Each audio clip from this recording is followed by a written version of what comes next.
Welcome to Karuna Live, and our topic is the art of aging. Karuna is a certificate program in contemplative psychology. Some of these people on this call are graduates of the program. It started back in Europe in the mid-90s. We've done many cycles. It used to take 2 years every other month, but it's been morphing and changing and hybridizing and all kinds of things. We're just about to graduate our 20-something cohort in Colorado next month. And the next version of it that we're putting together, we think will be only in a retreat format. And we're not sure where, maybe at Drala Mountain Center or elsewhere, with some online monthly elements. So it's really morphing right now. So my name's Sandra Ladley, and as I said, I live near Berkeley in California. And our topic today, the juicy topic, dreaded topic, is the art of aging. And just even saying the word aging, you know, it immediately for me has a feeling in my body of sort of uh-oh, or dread, or fear, or vulnerability, you name it. It has all kinds of things that immediately come up. So I thought today, maybe some of you read the article I wrote for Karuna. Yeah, so I'm going to hit some of those things. Really, we just have an hour together. I thought maybe I'd talk a little bit about the bad news, maybe then some good news, then some contemplations, a contemplation, and then we can have a little discussion. Yeah, how's that sound? Yeah, good. Sense of that we're gathered in a circle and that we could learn from each other. And I'm just going to say some things to kind of get my juices flowing, and maybe engage you, engage where you're coming from, because this is such a big topic. And take care of yourself, please. If we hit anything that activates you, please take care of yourself. All right. So aging. You might remember the story of the Buddha, that his family had this prophecy that he was going to be a king and a great leader, and they tried to hide him from the suffering of the world. And he snuck out with his guard, and only to discover and see for the first time birth, old age, sickness, and death. The truth of our lives as human beings, that pain is real. We might want to deny it and live in a bubble, but pain is real. And so it's interesting, there's birth, then there's sickness, old age, and death. Some of us are working like I was just talking about sickness all of our lives. In a sense, sickness may already have been a teacher for you through your life. That really varies. That's very personal, either for you personally or in encountering loved ones in your life. And so often when I write an article for Karuna or do one of these, I really like to hear what's happening for people. And, I read some things and gather some information, but I like to talk to people about it. And so many people said to me, this is all coming as such a shock. I thought I'd always be able to walk. I thought I'd always be able to breathe with ease. I thought I'd always be able to think clearly. I thought I'd always be able to remember things. I thought I'd always be able to find inspiration. I thought I'd always have friends. I thought I'd always ... right? A shock. And so shocks are true about this. And these shocks, if we can just say, okay, they're going to be shocks. And the more we can prepare to working with these shocks, and maybe you've already had some shocks in your life that, not to be Pollyanna, have been a blessing for you. They and really woke you up to the preciousness of life, or the beauty of life, or the vulnerability of life. Who knows? Maybe you've already, think about how you've already met shocks in your life. The more that we can cultivate, I don't know if I want to say an appetite for shock, but welcome the reality of shock and tap into our own capacity to work with shocks, and that they can even be teachers. And we have a lot of fear and nightmares and anxieties and fantasies about how's my dying going to be? We don't know. It's the great mystery. Am I going to be alone? Am I going to be in pain? When's it going to happen? Tomorrow or, 40 years from now? Who knows? We have a lot of fear around that. So already, in addition to how our bodies are changing and our minds are changing, there's a lot going on. Our plate is really full. And then we have how society thinks of us as old people and getting older, how we think of our own projections around aging, our own disenfranchisement, that we have little or no value as older people. And we want to do everything possible.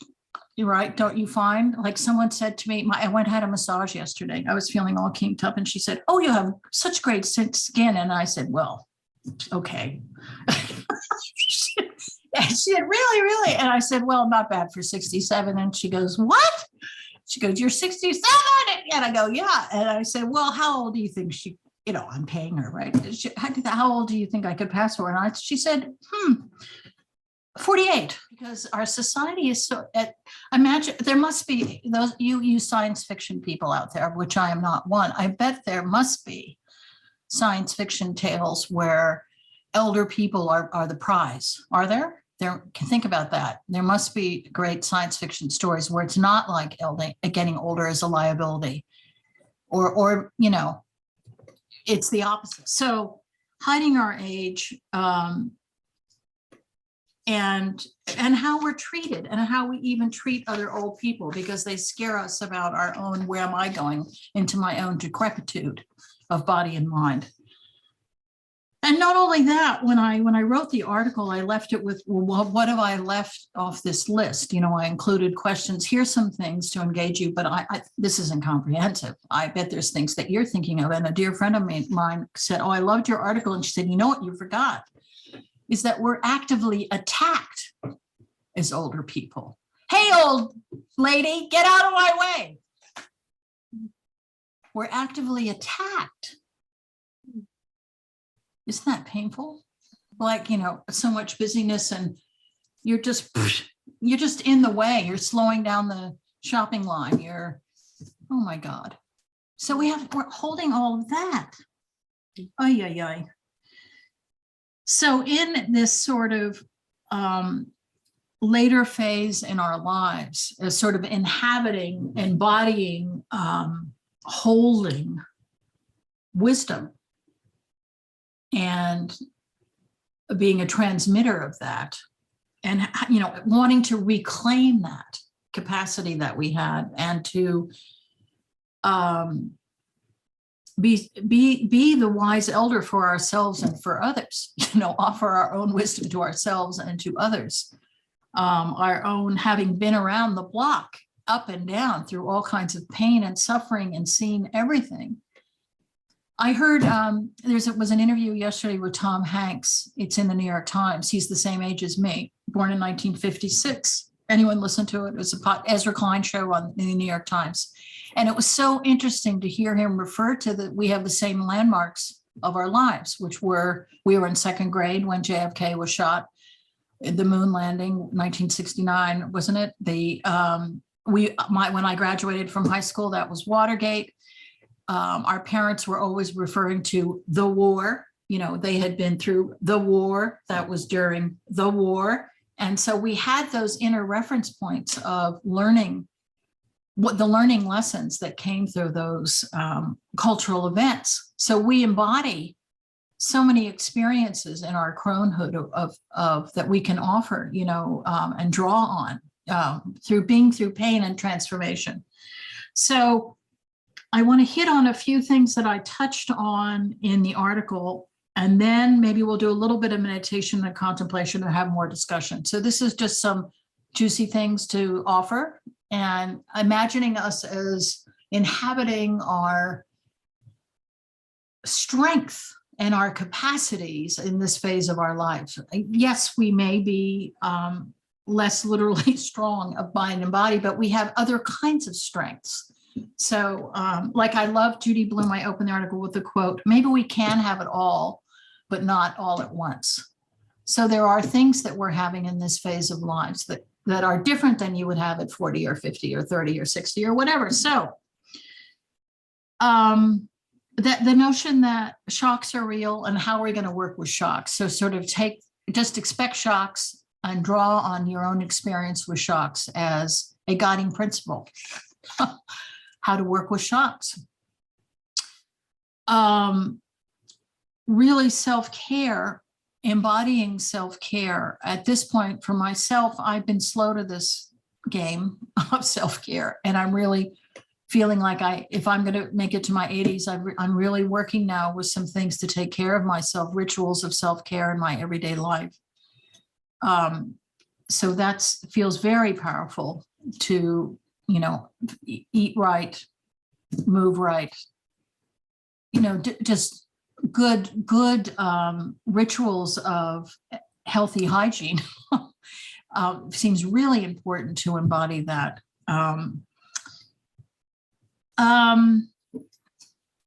The whole notion of acting your age, like maybe we have less to lose.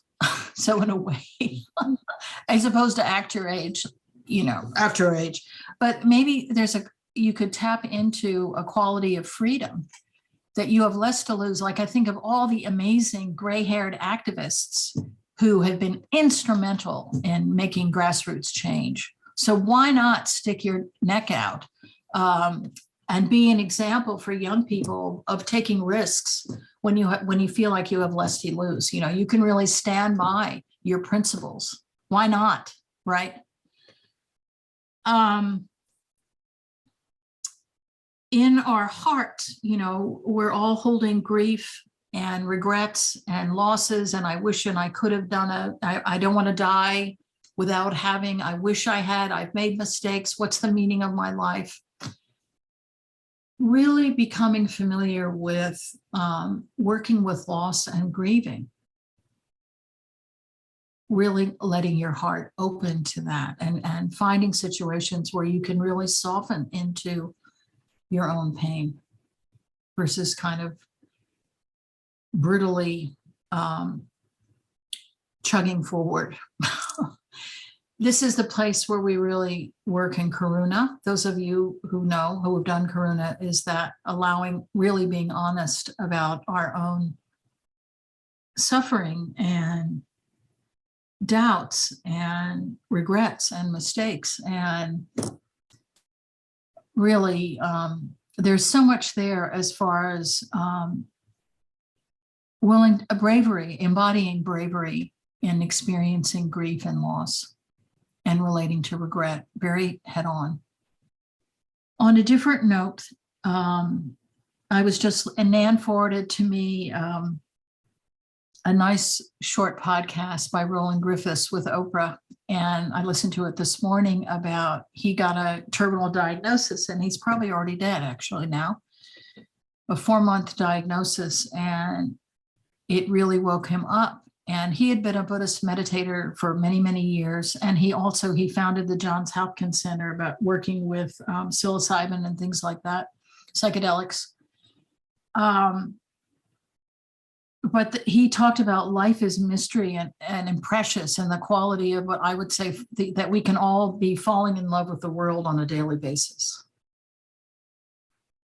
The sky is falling, there's climate change, there's every horror happening on the human level, but at the same time, we can look out the window, we can walk outside, we can talk to a friend, and we can fall in love again with the beauty of being alive and the phenomenal world. It's always possible, even in the darkest moments and places.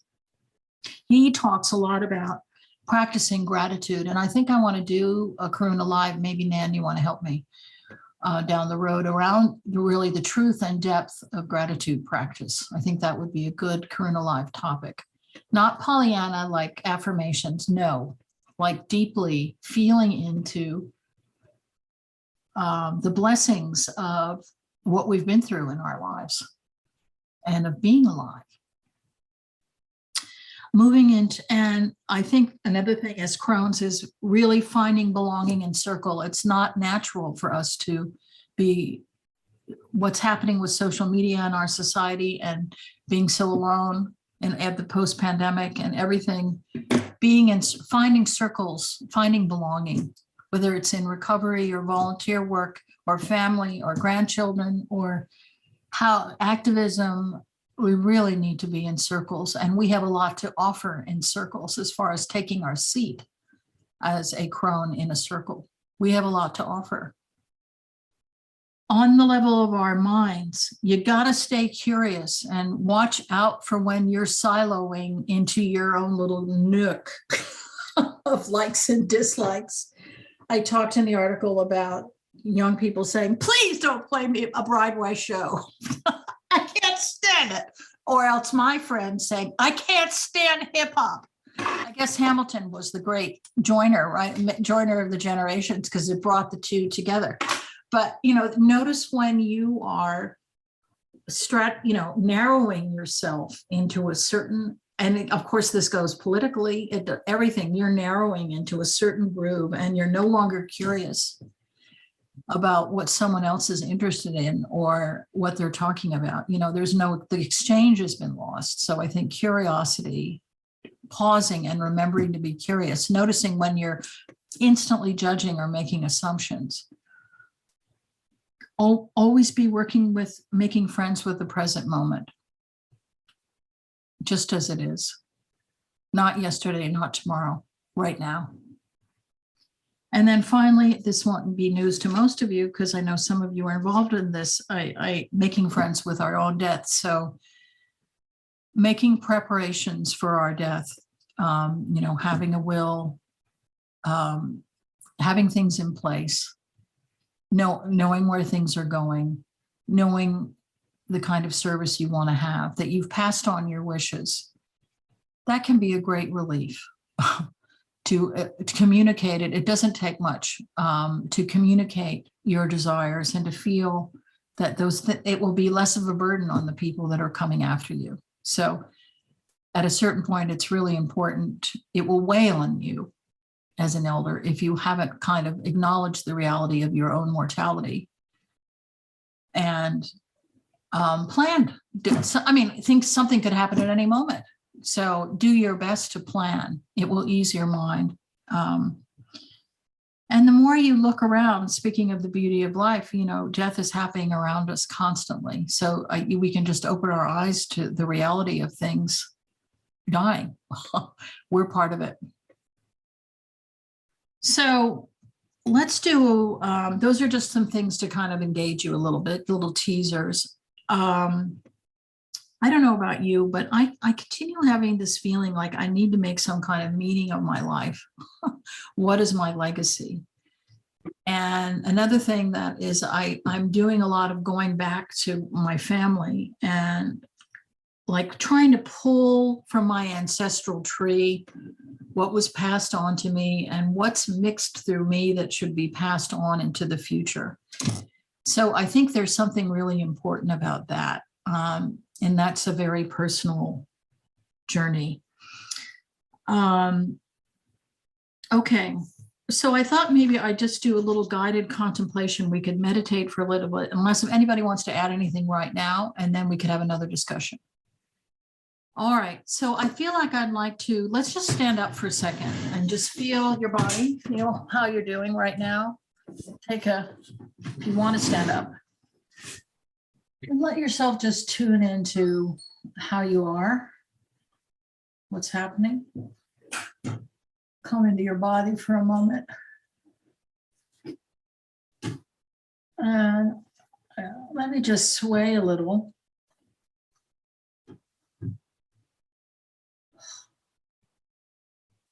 And tune into your breathing.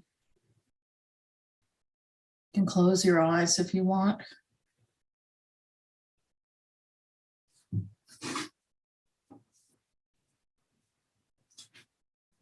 So I sort of like this side of a sort of semi-moving standing meditation a little bit here. And you can even hold yourself like a baby if you wish, like rocking yourself.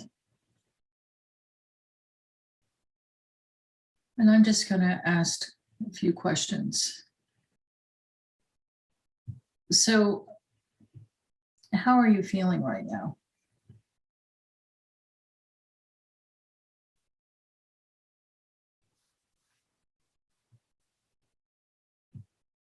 And what is this topic bringing up for you?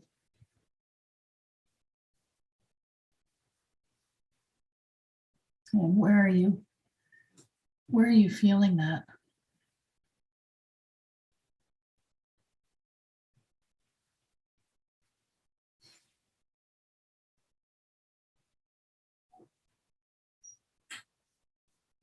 What are you afraid of?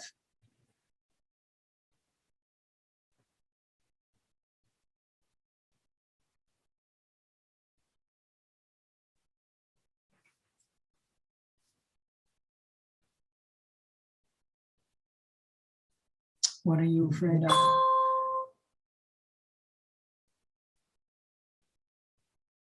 And what are you grateful for?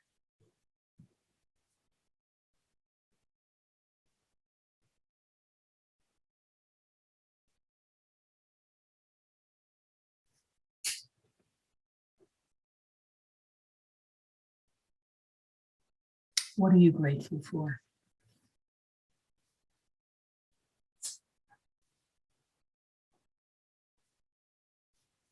Notice I'm kind of stroking myself.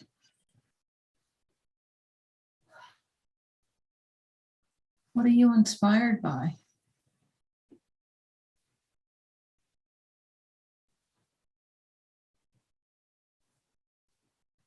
What are you inspired by?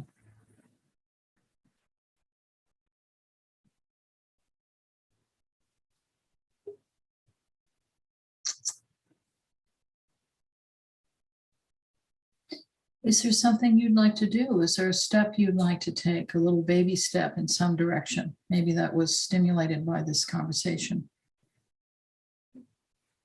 Something that would be helpful for you in your cronehood.